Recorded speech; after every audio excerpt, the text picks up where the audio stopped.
Part third. When he lay down for a rest, he always slipped off his boots and used them as a pillow. जब भी वो आराम किया करता था तो वो हमेशा अपनी चप्पलों को एक तकिए के रूप में यूज़ करा करता था।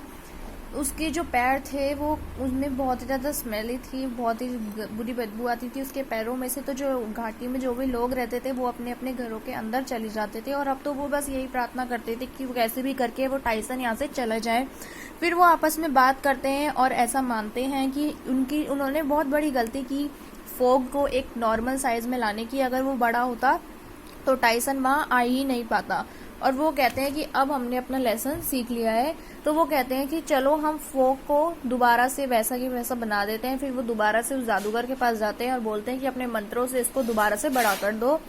फिर उसके बाद वो कहते हैं जादूगर कि इसमें अभी थोड़ा सा ज्यादा टाइम लगेगा इसको दोबारा सही करने में। तो फोग कहता है कि वी कांट वेट, अब हम और इंतजार नहीं कर सकते। टाइसन जो है वो बहुत ही ज्यादा मुश्किल पैदा कर रहा है। तो वो कहता है कि मेरे पास एक आइडिया है, उसे ध्यान से सुनो। जब टाइसन लेटा होता है शेड के नीचे, मतलब छाया के नीचे जब वो लेटा हुआ होता है टाइसन, तो वो क्या करता है, अब उसकी नोज में जाके फोग उस टाइसन की नोज में जाके कुछ टिकल सा कुछ ऐसे चुबाता है जिससे टाइसन की आंख खुलती है और वो देखता है कि वो तो फोग होता है। फोग कहता है, फोग उसको एक फनी सा फेस बनाता हुआ वहां से भागता, कहता है कि तुम मुझे पकड़ के दिखाओ।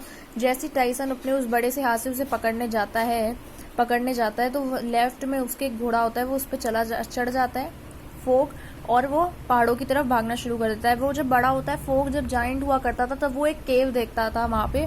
तो अब वो क्या करता है कि उसको उसी केव में ले जाता है और वहां पे उसको उसके अंदर वहां खड़ा हो जाता है। वहां छुपता नहीं है केव के अंदर, उसी के पास खड़ा हो जाता है कि जब तक उसे टाइसन देख न ले। जैसे ही टाइसन उसे देखता है वो भी वहां जाता है और वो उस केव के अंदर चला जाता है टाइसन। अब उसके पास टाइसन के पास टाइम भी नहीं होता, वो अंदर फंस चुका होता है।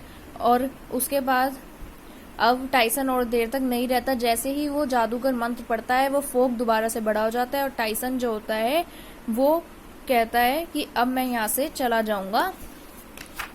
उसके बाद जो टाइसन होता है वो वहां से उस घाटी को छोड़ के चला जाता है और फोग चिल्लाता हुआ कहता है कि ये अब मेरी वैली है। लेकिन वो क्या करता है, वो लोगों की सुनता है। फोग एक अच्छा पोलाइट होता है और वो लोगों की सुनता है। टाइसन दोबारा से चला जाता है और फोग जो होता है वो कहता है कि we promise never to complain again. Fog the thankful villagers told him we know we made a mistake before. और फोग से कहते हैं, विलेजर्स गांव वाले जो होते हैं वो फोग से बोलते हैं कि हम अब दोबारा ऐसी गलती नहीं करेंगे, हम पहले ही बहुत बड़ी गलती कर चुके हैं।